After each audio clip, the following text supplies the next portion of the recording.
So I guess I will just start off. So I guess hello and welcome to everyone so far. Wait, we And only got one person. okay, Is that true?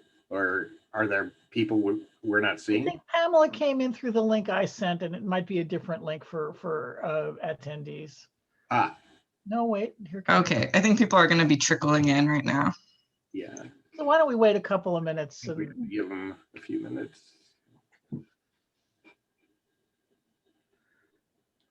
I mean, you did say there were 30 people registered.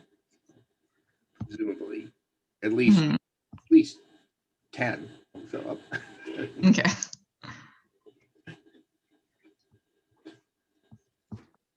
Maybe not.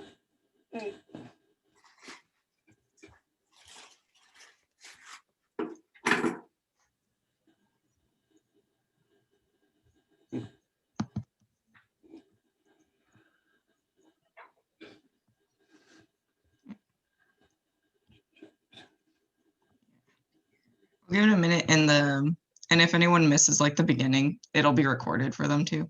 True. Here. But it's just 5:30, so maybe 5:33 or something. There we go. There we go. And it's Victoria, it's set up so I can share my screen. It should be here. Let me check. Yeah, it says you're a co-host, so it should be. Perfect. Yeah, so I'll give my little intro to the presentation and say our ground rules and introduce all of you guys. And then JP will start. Yeah, and hand it over to you guys. Perfect.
Yep.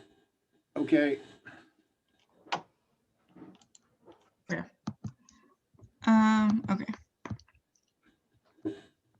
Well, I guess I'll just say hello and welcome to everyone and everyone who will hopefully join to our presentation for Strike Debt Bay Area. First, I'll say our mission statement for this Social Justice Week. So Social Justice Week for Sonoma State started back in 2015 by student Shelby Wade. Our goal is to provide SSU students and the extended community with a space to contribute ideas, gain perspective, and get an understanding of current social issues.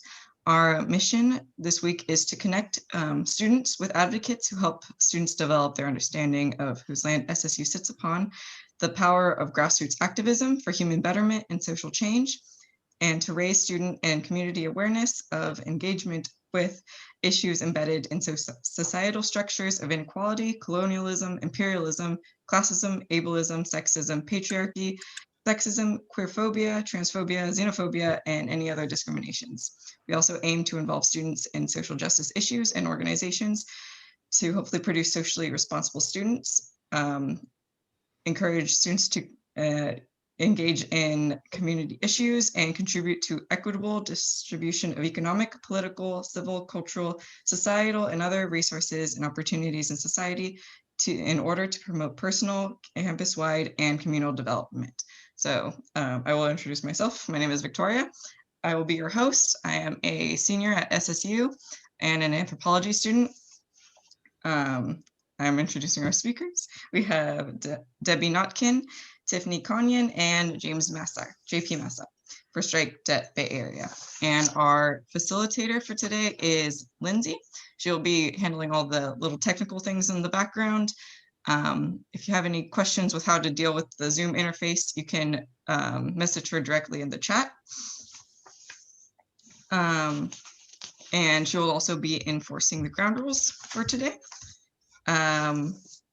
So our ground rules are, if anyone has any questions on how to use the Zoom interface, you can contact Lindsay. Please keep microphones muted unless called upon. And if you would like to speak, you can use the raise hand function on the Zoom chat or ask a question in the chat. Please be mindful of background noise when your microphone is on, and cameras can be kept on or off. Please keep background distractions to a minimum, and if needed, please turn off your camera. Inappropriate displays or gestures through the camera will result in instant removal from the session. Behavioral expectations are to be courteous to others and avoid inflammatory language, speak from your own perspective, criticize ideas, not individuals, and we will not tolerate any derogatory nor hateful language or actions, avoid speaking over each other, and respect other people's contributions.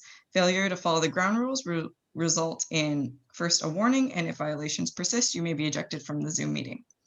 So now I am pleased to introduce Tiffany Conyon, JP Massar, and Debbie Notkin.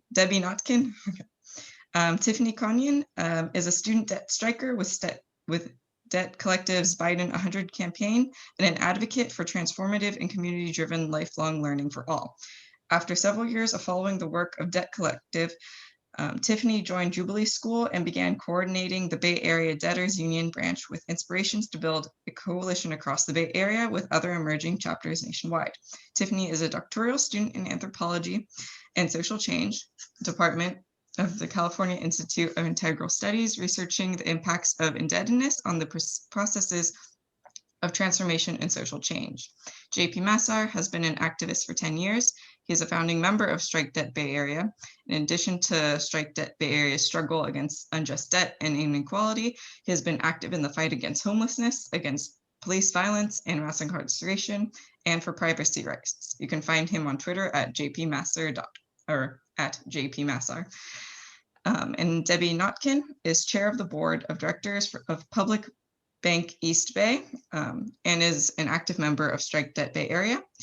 She was one of two people who led Strike Debt Bay Area's successful efforts to erase $1.6 million in unpaid medical debt for East Bay residents in 2019, following in the footsteps of the National Rolling Jubilee.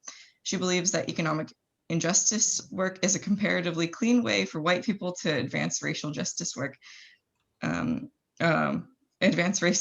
Justice. She was a founding member of science fiction's James Tripty Jr. Award, now otherwise Award, for works of science fiction and fantasy that explore and expand gender, and was deeply involved for many years with WisCon, the world's first feminist science fiction convention.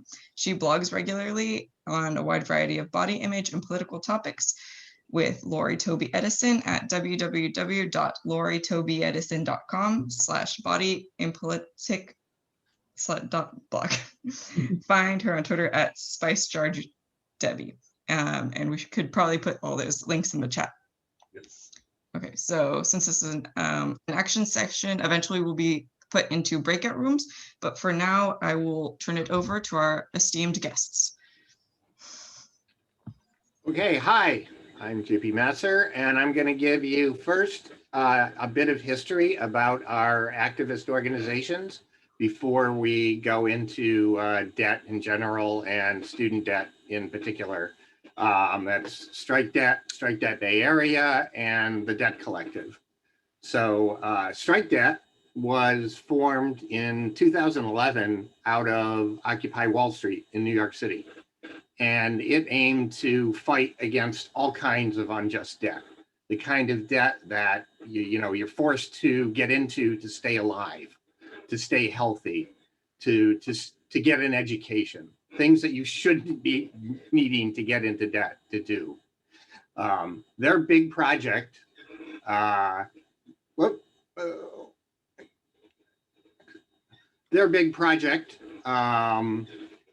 they figured out, was called the Rolling Jubilee, as was mentioned in Debbie's intro, which really had to be one of the greatest ideas of all time, even beyond sliced bread.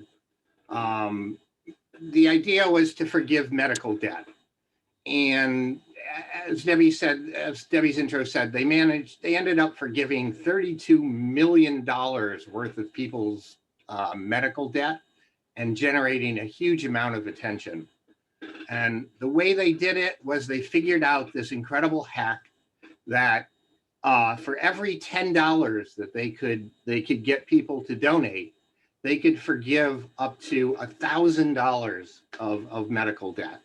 So they managed to raise like $300,000 or $400,000 worth of donations when the word got out and it went viral. And then over the course of the next year or so, they managed to forgive literally $32 million worth of people's medical debt using that money. And we might get back to that a little more later. In 2012, we formed the Strike Debt Bay Area chapter of Strike Debt. Debbie and I are members. And besides working with Strike Debt, we went on to do a lot of local projects having to do with all different kinds of debt, including advocating for public banking, fighting against usurious payday loan operators here in the Bay Area, fighting against unjust bail, fees and fines that courts, particularly notorious in California, give you when you enter the criminal justice system, and even against post office privatization. That's been ongoing work. We even did a radio show on KPFA. In 2014, the people who founded Strike Debt decided to morph into what is called the Debt Collective. The Rolling Jubilee went into its own nonprofit. And the founders decided to concentrate pretty much solely on student debt. So from 2014 on in the Debt Collective, they've been waging pretty much a nonstop battle against student debt. They've been fighting in the streets, in actions. They've been lobbying and fighting in the halls of Congress, and they've been fighting numerous court battles against first the Obama administration, and then against Trump and Betsy DeVos. And so eventually it got to the point where you may have heard that the majority leader of the Senate and Senator Elizabeth Warren stood on the steps of the Capitol and said they wanted to erase $50,000 worth of student debt per person. And that was just an incredible win to get that far. And if the Debt Collective hadn't done what they had done over the past some number of years, I don't think that ever would have happened. Not that there haven't been other organizations and stuff involved. So, where it is now, we've kicked it up. They have kicked it all the way up to the president's desk. And I'm sure you've heard about that, but who knows what's going to happen with that. All right. Enough about history. Let's talk about actual debt. So Debbie's going to put up a picture, pie charts, I hope. Okay. So on your left, is what consumers, people, debt looked like in terms of a pie chart in 2003. The red area is student debt. There's other areas you can see, auto loan debt, credit card debt, home equity debt, other debts like medical debt, payday loan debt, stuff like that. Again, fines and fees. And then if you look on the right, that's the same picture, except in proportion to 2020. And you can see that the red area, that area of student debt, has grown a lot. It's more than tripled. All right. So this is sort of why we're here. If it hadn't done that, if it still looked like it did in 2003, there wouldn't be this massive movement. There wouldn't be these conversations. There wouldn't be this incredible push to get rid of student debt. But it's gone up hugely, and it continues to go up, and it keeps growing and keeps growing. And it's not just bad for everyone who has student debt, of course. It's bad for the economy as well, because that money is just disappearing. It's not going into the economy. So let's look at it another way. Here's a bar graph of student debt. There we go. Same sort of thing. It just shows you that from 2003, student debt was like $200 billion, and now it's $1.5 trillion. That's the line, and the bar graphs are the percent of GDP. But it just, it's gone up steadily. And it's just a massive, massive, massive problem at this point. So now we're going to introduce you to one of the founders of the Debt Collective. And she made some videos. This is Professor Hannah Appel from UCLA. She was a founder of Strike Debt, a founder of Strike Debt Bay Area, and a founder of the Debt Collective. So let's run the video. This is Student Debt 101. Today, student debt in the United States stands at $1.7 trillion. $1.7 trillion. My family has about 75,000 of that 1.7 trillion. Do you? Sorry. Whoa.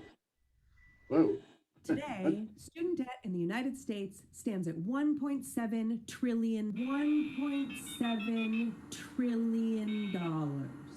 My family has about 75,000 of that 1.7 trillion. Do you know someone with student debt?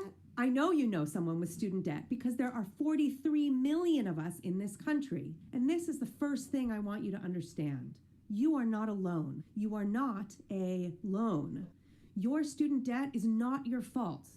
If there were just a few 100,000 people across the country with student debt, it would be easy to say, oh, those are just some people who made bad financial decisions, or, oh, they got scammed. But we're not talking about a handful of people. We are talking about a broken-ass system. 43 million of us went to college to try to make a better life for ourselves and our families. We did what we were supposed to do, what we were told to do. And today, we owe $1.7 trillion. $1.7 trillion. You don't need a financial literacy class. You need a movement to abolish all student debt. And we have that movement.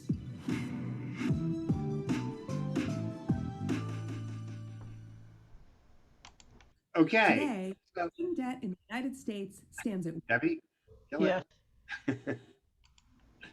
Okay, so what happened to make it, to make student debt go from almost non-existent back when I was a student to incredibly massive?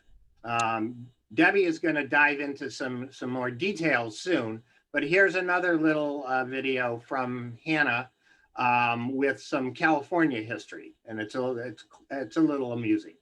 So, run it. Public college used to mean free college. Free college. So even in 1999, there was basically no student debt. Today, there's 1.7 trillion. What the happened? In the 1960s, protests spread across college campuses against the Vietnam War, for free speech, the Brown Berets, the Black Panthers, feminist movements. In the wake of these uprisings, this guy, governor of California, said that for the first time, the University of California should charge tuition. He actually said, "Those there to agitate might think twice how much they want to pay to carry a picket sign." In other words, when Black and brown folks demanded access to public colleges as places where you could study Chicanx history or denounce imperialist wars or build student power, Reagan said, "Oh yeah? Then pay for it." This is what happens when education is a privilege, not a right. Let me say it again. Public college used to be free. It should be again, and it can be again. We need to abolish student debt and bring back free college, but this time for all.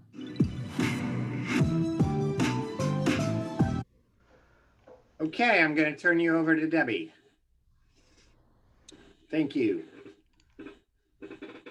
Well, let's start with if anybody has questions on that. We're going to have a breakout later and be able to talk more fully. But if anybody has questions on that part, this would be a good time to put something in the chat or raise your hand. Okay, seeing at the moment nothing, I will start yakking at you. So student loans in the United States go back to 1840, but then they were only available to students at Harvard, and they were private, not federal. The GI Bill in 1944, which my family benefited from a great deal, gave the access to free college to most of the veterans returning from the Vietnam War, though it was segregated and it was less good for Black returning veterans. And then the United States government didn't start administering federal loans until 1965. As you heard Hannah say, in 1986, there was about $10 billion in federal student loans. So that number has increased, like the graph you saw JP show, an enormous amount in the last 35 years. Graduates with liberal arts degrees have the highest debt burden because there are less subsidies in those areas, and they have the most challenge repaying their debts because they make less money. So what actually happened? What actually happened is, in part because of what Hannah was talking about, tuition rates skyrocketed. From 1999 to 2009, average tuition at public four-year colleges like, say, Sonoma State increased 73%. State governments were spending less and less on public funding, partly because of the increase in neoliberalism. And the less state governments spend, the costs don't go down. So the burden turns to the students. And as I don't have to tell you, most students can only do that by going into debt. So public funding went down, state funding and federal funding both went down, and student borrowing went up. In 1987, students paid about 23% of the cost to fund higher education. By 2012, it was over 45%. I have a graph here, but I'm not going to show it. Maybe we'll show it a little later. In 1965, when there were hardly any student loans, they first became exempt from bankruptcy. The legal term from that is not dischargeable in bankruptcy. And exactly how that works has changed a whole lot of times. But the base thing that you cannot declare bankruptcy to get out of your student loans remains the same. You can declare bankruptcy to get out of medical debt. That's one of the big differences. So you're now seeing people who are having their Social Security garnished by the state, not only because their children can't pay student loans, but because they themselves have had student loans for 20 or 30 years and they're still unpaid. So you have seniors in even more poverty than needed because of student loans they acquired that they couldn't pay back by doing the work they went to college to do. And there are other ways, I suspect you all know this, there are other ways that student debt is inequitable. Only 54% of student debt is held by white people.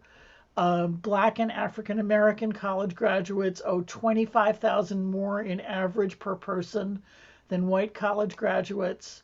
4 years after graduation, half of black students owe more than they borrowed because of the way the interest works.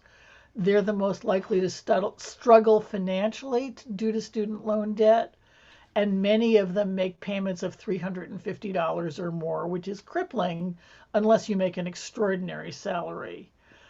Why do black and brown people pay more? Well, partly because white families have more money, so that more white students have family help, and partly because of the institutional racism in job availability and salary level. And there's a gender disparity also. Women hold more than half of all student loan debt, and it takes women an average of 2 years longer to pay off our student loans, despite making higher payments. And again, that's probably mostly the institutional disparity in what women make instead of men. And I'm going to go back to sharing so I can show you one more delightful video from Hannah. And that is here.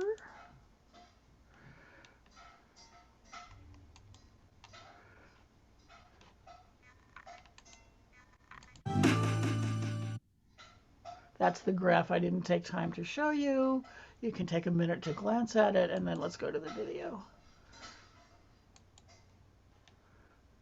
$1.7 trillion of student debt. College education making our society less equal. Black women holding a disproportionate share of student debt. Shit show. How can we change this system? How can we, student debtors, have power over this system? Simple. What if I told you that our debts make us powerful?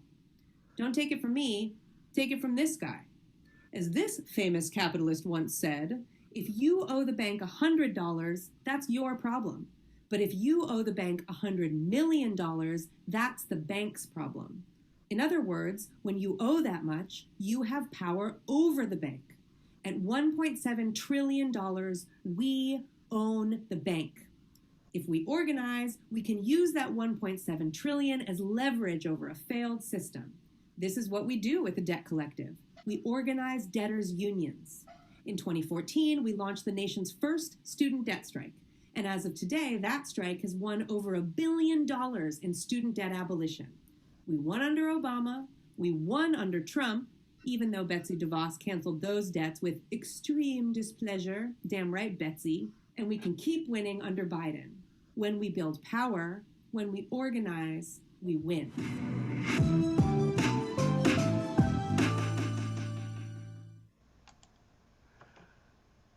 So this is the point at which we were going to go into breakout rooms, but we seem to be kind of a small group despite having had a lot of registrations. So maybe Victoria and Lindsay can help us think about what the best thing is to do next.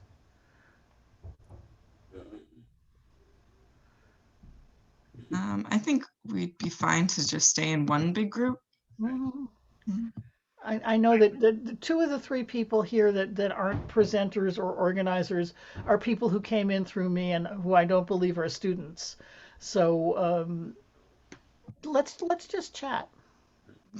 Well, I wanted to bring up one point from what Debbie was saying, the stuff she was saying recently, the observation that all the bullshit that you've been hearing from people opposed to forgiving student debt about how most of it is, upper middle class white people, it just isn't true, right? People who go to Harvard, some of them may have some student debt, but most of them do not have student debt, right? Or if they did, they paid it off very quickly. The statistics are pretty stark if you actually look at them. When you compare Harvard, people who went to Harvard, their student debt versus people who went to some, other college, there's no comparison. So all the garbage that's being spewed out in the media, and even Biden saying he doesn't want to forgive people's debt who went to Harvard, it's mostly bullshit. All right. The people who need it have student debt and they need it forgiven. Thank you. So I see that Margie has a question, but I just to play off what JP said, JP and Tiffany and I are also talking to a reporter, and we're going to do a little presentation for his Unitarian Fellowship, and he told us that as a wedding present, his in-laws forgave $75,000 of his debt. Which, I mean, the number of ways to think about that are just astonishing to me. First of all, his in-laws had $75,000 to throw at their son-in-law. Secondly, that was important enough for them to spend $75,000 on. And thirdly, I will let you guess his race. And he would be the first to agree about that, right? There's very few black and brown people, comparatively few, have in-laws who can throw even $7,500 at their student debt. So it all cycles.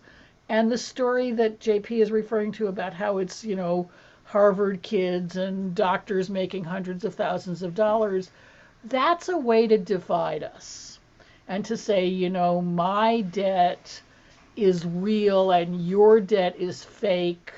My debt is a burden and yours is a luxury, so we shouldn't connect. And so anytime you hear that, think twice. And let's take a look at Margie's question, which she put in the chat.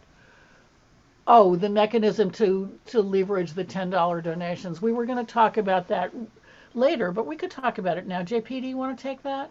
Sure. So when you get medical debt, if you owe it to the hospital, if you don't pay it, well, they'll start calling you or whatever. But if you just don't pay it, eventually they'll give up and they'll sell the debt to a debt collector. And they might sell it for like 30 cents on the dollar. And the debt collector will start hounding you, right?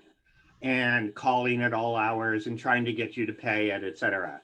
And eventually, if you still don't pay it, they'll give up.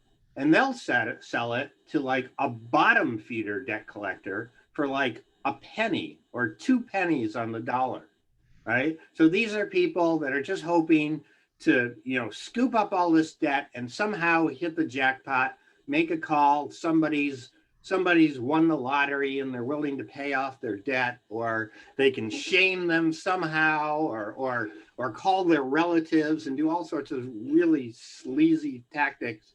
But so there is debt available on what's called a debt market, a literal debt market. Of course, it's electronic now, where you can go and buy debt at a certain price. And then once you buy it, you have the right to collect on it, right? And you have to be licensed and blah, blah, blah, blah, blah, whatever. But so the strike debt people figured this out and realized that they could become one of these debt collectors. They could register and get licensed and understand how the whole thing worked, right? And go in and bid on debt and buy it up at a penny or 2 pennies on the dollar. And then instead of hounding people, they just ripped it up. And they sent a nice letter saying, your debt is forgiven. You don't owe anything. You win. So that's how. To answer Lindsay's question, these people's credit ratings are ruined. By the time the debt is bought and forgiven, that's way after your credit rating has been sucked through to the floor and misused, and that there's nothing okay about that. But our belief anyway, and the Rolling Jubilee's belief, is it's still better not to owe the money. For one thing, you have a way better chance of repairing your credit record if you don't owe the money. And to me, there's just always been a little just shiver of delight at thinking about somebody picking up the mail and seeing what looks like maybe it's another collection letter, and opening it up and it says, this piece of your medical debt for this much money to this hospital or this doctor doesn't exist anymore. it's gone. And the rolling Jubilee letters said, thanks to Occupy Wall Street. So I always thought, wouldn't it be nice, and wonder what kind of politics these people have? And it's random. You have no control over whose debt is forgiven because the debt is sold in these, they call them tranches, these bundles. And it's whatever bundle it's in, whatever bundle your debt is in, either that one gets forgiven or it doesn't. And student loans also have those bundles. So on the back end of the student loan, most student loans are held by the federal government. They're the issuer, as well as, they hire servicers to handle the loans. But after default, they might end up in a slab, which is a student loan asset-backed security, which is another way of, like the mortgage crisis, dividing up all of these potential assets or potential risks and selling them off, often to, people all over the world. But yeah. In fact, the strike debt, the rolling Jubilee actually used some money, not that much, but some, to buy some distressed student debt, I believe, and forgive it. Yes. In the same sort of fashion. But mostly they concentrated on medical debt. Yeah. So as I mentioned, this mechanism, they sort of divested this mechanism into a nonprofit called RIP Medical Debt, and that nonprofit exists, and it's run by a few people, one of whom was an original strike debtor, and they continue to raise money, and they claim now that they've been able to forgive more than $4 billion worth of medical debt since 2015 or whenever they set it up. Yeah, from a political perspective, I always think that it helps me to remember that debt is this thing that people buy and sell, that, we think of debt as, this is my obligation to my doctor or my college or the guy I bought my car from. We think of it as personal, and that's one of the reasons debt is so hooked in with shame and isolation.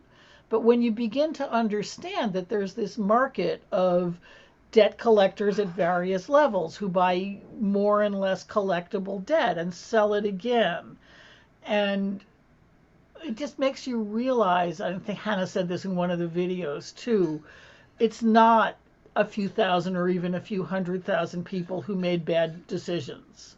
It's a system, and there are people who benefit from the system and who get rich from it. And it's easy, really easy to forget that when the bills come in the mail or come in your email, or when the money is taken out of your bank account. You feel like, I should have been able to do this better. And it's not true. It's not true. The system is designed so you'll go into debt. Tiffany's nodding and nodding. I think she wants to say something. And then Lindsay. Lynn, I was just going to mention there's another graph that shows, student loan debt rising and wage stagnation, so it's like, as incomes are not going up at the same rate. We know, if for the fight for 15, they say that if we were to pay people the same hourly rate as these corporations have profited, then people would be making at least, $33 an hour. So, yeah, there's just these, and the costs of living have continued to go much higher, in ways that, also reflect that people aren't able to survive without some form of debt, whether that's, the auto debt, the home debt, the credit card debt, because people are buying basic necessities on those credit cards. So that just another way to kind of think of the costs of why the debt goes up when we're not actually being given enough to survive. So somebody controls that. That's not happenstance. Lindsay, did you have a question? I thought I saw your hand. Yeah, Tiffany kind of answered my question. I was just, wondering if fighting the system isn't even an option. It seems like, okay, well, if we can get it back to where public school is free again, we wouldn't have to strike debt. But is that just such a big mountain that it's not even an option, or where does that lie on the whole scheme of all of this?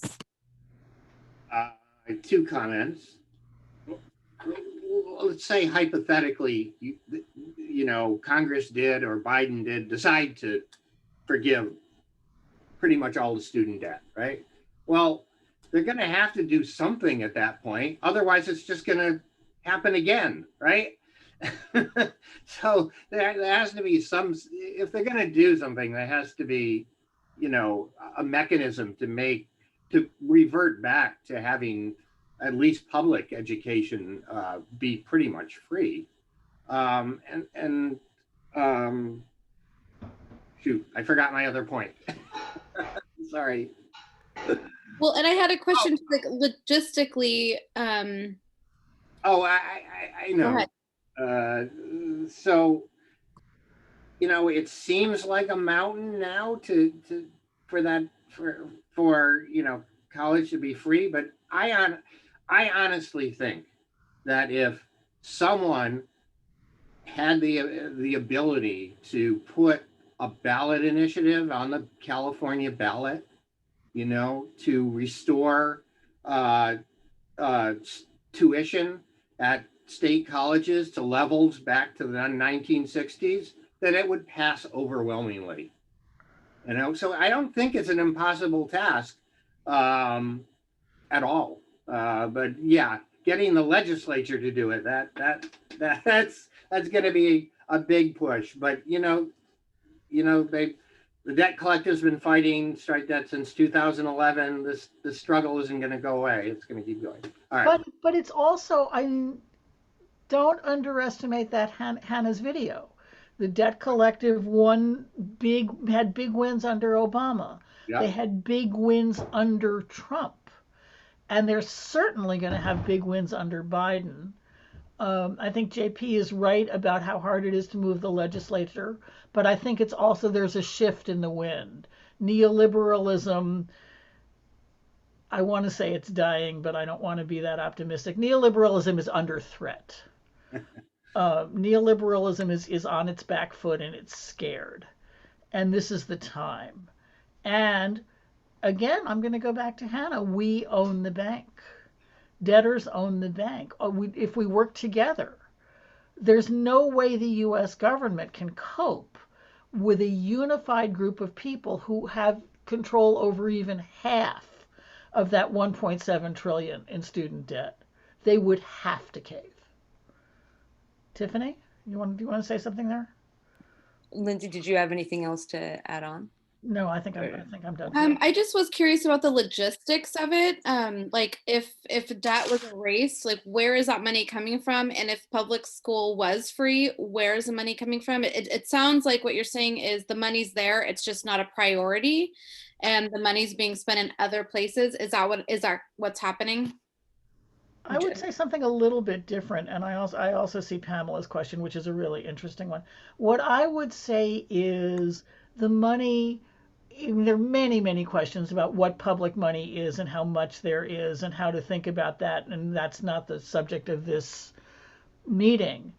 But the money comes from having workers, people who can get jobs, get good jobs, make the money in those good jobs, spend that money in the marketplace, and then, right, the money that is funneling in a little circle from student debt to the federal government student debt servicers to more student debt to the servicers isn't building the economy. It's effectively going down the drain. Germany has free public schools for everyone. By the way, if you speak Germany has free public college for you, right? You can be an American and go to Germany, and if you can learn German, college in Germany is free. And Germany has a thriving economy. So it has to be, we can see that it's possible. A few years, oh, is that all right if I jump in, JP? Yeah, go ahead. A few years ago, we did try to get an initiative on the ballot in California. It was like the first round of College for All before Bernie even picked it up. We didn't have the time or the organizational structure in place to like get the signatures we needed. But ultimately that College for All legislation was gonna expand access to, it was gonna make community colleges and all of the state and UCs free, and expand it to folks, undocumented students, expand access to formerly incarcerated folks. And it was going to do all this funding and give out like stipends for people, like living, costs, at least a portion. And it was all going to be funded through a tax on the wealthiest, like 0.2% of Californians, which would generate billions of dollars. There's corporations paying taxes, same rate since the 70s, not really putting in the fair share towards any of our infrastructure. And then, so that was the idea back then, taxing the rich. I think that's, there needs to be some accountability. As we've mentioned earlier, the federal government and states used to invest in their schools. We as taxpayers still pay for those schools. We're still investing. We're paying for it in so many ways, just like we subsidize the farmers creating the food, growing the food that then gets sold back to us. In so many ways, our labor, our lives are the actual value that's generating this. What the national debt has become is really just a symbol of scarcity. And once we break that down and we say, no, give the people what they need. As long as you're going to demand money for the basics of life, you got to give people that money, or else we're going to get upset. We're going to get together and we're probably going to not let you handle all the stuff anymore, because that's really what's going on, is they're taking all of that, that wealth and selling us back what we need. So since we only have a few minutes left, should I go into the actions, or is there any last? I'd like to try for one of us to try to take a stab at Pamela's question about COVID and free college. I don't know who wants to take that. I can if nobody else is excited about it. I was just going to say, they're pumping lots of money. I mean, they're giving out lots and lots of money right now. So, they're trying to ease some of this, it seems like. But go ahead, Debbie. Well, what I was going to say is the for-profit colleges, especially the sort of middle rank for-profit. I don't mean for-profit colleges like Corinthian and University of Phoenix, but the private colleges, I guess is the way to put the middle rank private colleges that are very, very expensive, are suffering like hell under COVID. You could say they're a real victim of the pandemic, but they're also a group that has needed to be regularized and rebalanced for some time. And I think that you're going to see more students wanting to look at the options of public college, and with any luck, that will put pressure on the costs of public college. That's my quick and dirty answer. I have to say I haven't thought about that much before today. So maybe this is a good time. We have a slide of actions. And I will share my screen one more time and show you this, and then we'll give you links to it. This is not it. Hold on. Give me 1 minute to be less skillfully technical than I would like to be, because I have it. Here it is. Okay, now. While you're doing that, we just want to say thank you so much to Victoria, Caitlin, Lindsay, everyone who's here. Thanks for organizing this week, and it's no small act to bring people together and to invite the speakers and to hold the space. So we want to thank you all for having us. Yes. Very much so. Thank you guys for being. Yeah. Wonderful. And thanks, JP. Put that link in there so you all can have access to this. This is a live PDF doc. And you can hand it out to you. Yes, which we save the paper anyways. You know, this is all debt is a very intersectional movement. So you'll find that there's a lot of ways to see where debt shows up and other things as well. But for today, we're going to send you away with a few options to get involved, things you could do right now or whenever. You can learn more and become a member of our National Debtors Union at thedebtcollective.org. You can access, watch and share any of the videos we offered you today from Professor Hannah, as well as many other videos that they've put out. And a recent Burn It Down with Kim Brown interview of Braxton Brewington, who's the press secretary for the Debt Collective, does a really wonderful job of breaking down a lot of what we talked about today.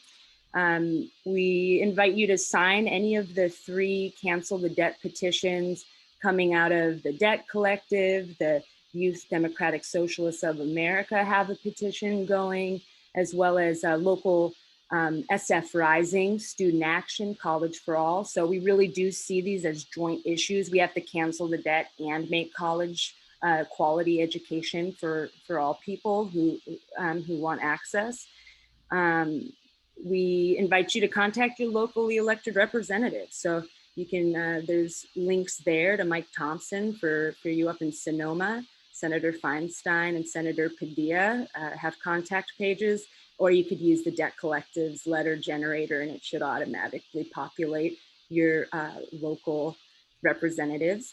Number 5, I mean, call and write to Joe Biden and Kamala Harris directly. Contact the White House anytime. It doesn't matter who's president. It's your right to send a message, whether that is cancel all student debt or cancel all medical debt or any other, any other message you think that the president should hear. And then we'll also invite you to share and discuss with friends and family through the social media network. I think these are all Twitter feeds here for the National Debt Collective, which is Strike Debt. We have Strike Debt Bay Area's feed, as well as the Bay Area Debtors Union, where you can find information about upcoming events and actions that might be going on.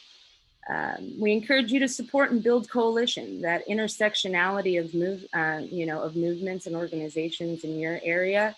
There's always work to be done, and there's always somebody out there doing something. So getting together, starting your own group, or supporting groups that have been at this for a very long time is always a good approach. To host a community info event or fundraiser in support of your community. So we talked a little bit about the Rest in Peace Medical Debt Project, where you can, in your own community, collect money and generate a donation specifically for your area to pay off medical debt in your area. And then obviously we want you to bring your ideas for action.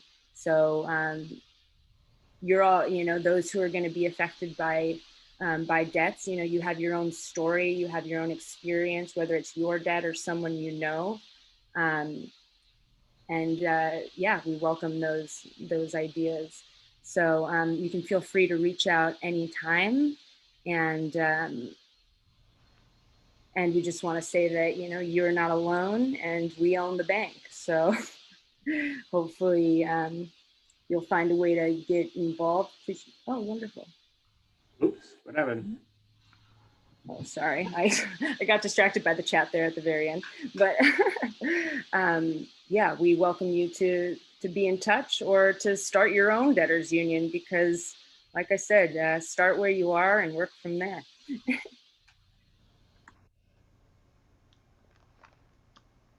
That's what we've got. If there are no more questions, we can, as my boss likes to say, give people 6 minutes of their lives back. Or any question, Margie? You're muted. I wanted to say thank you And I'm very inspired by that brilliant idea of buying the debt back Isn't it Mm. awesome? that you started with. Whose brilliance was that?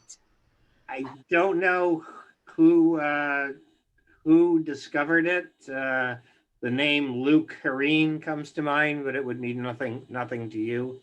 But some very smart people involved with Occupy Wall Street in 2011 figured it out. Yeah. I think that was the most fun I ever had donating money in my whole life, was that first Rolling Jubilee donation. Right. It's like, yeah, sign me up. So, So, if there's any more questions or comments, well, I want to say thank you guys very much. I feel like I learned a lot from that presentation. great. And clap, clap. And I warn you all, Caitlin and I are in back chat about doing a feminist science fiction presentation at next year's SSU. That sounds amazing, honestly.